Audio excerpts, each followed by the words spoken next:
अस्त्रोपचार समय रोगीर मृत्यु खरई nursing home रे अस्त्रोपचार बेले रोगीर मृत्यु अभियोग मृतक हेले जाजपुर जिला कोलोथा गाँवर स्वर्णलता महापात्र डाक्तर अवहेला जो रोगीर मृत्यु होता अभियोग आनिछंती परिवार लोके स्वर्णलतांकर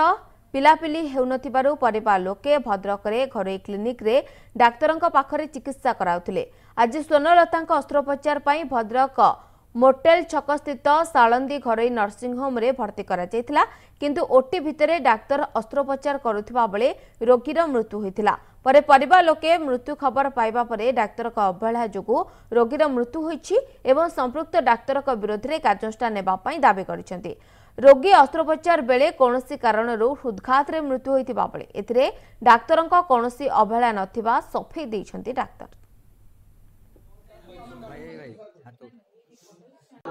आउ कहले तुम भद्र नहीं एक्सरे कर ये परीक्षा हो गला फेर थे गला बटिका आनी खाइला खाईगला बुधवार दिन ऑपरेशन हम बुधवार सका आज 9टा 10टा आसी पहुँचले ये पहुँचला बेले 8टा 8:30 फोन हो झील चेता फोन एक्सपायर कर अभियोग कौन से डाक्तर केस हम मु देखी सब घर से भौणी की भी मु ऑपरेशन करची भौणी की भी मु ऑपरेशन करची समस्त घर परिवार लोक मुझे ऑपरेशन कर केतले भाग्य तो कौटा आसीज जहाँ मो पार्टा तो मुझे ठीक ठाक कर ना डाक्तर अवहेला किसी होनी सेटा तार ठीक टाइम रे जोड़ा हवा कथा कराइला किंतु तार ऑपरेशन समय से प्रॉब्लमटा तार हठात बाहरला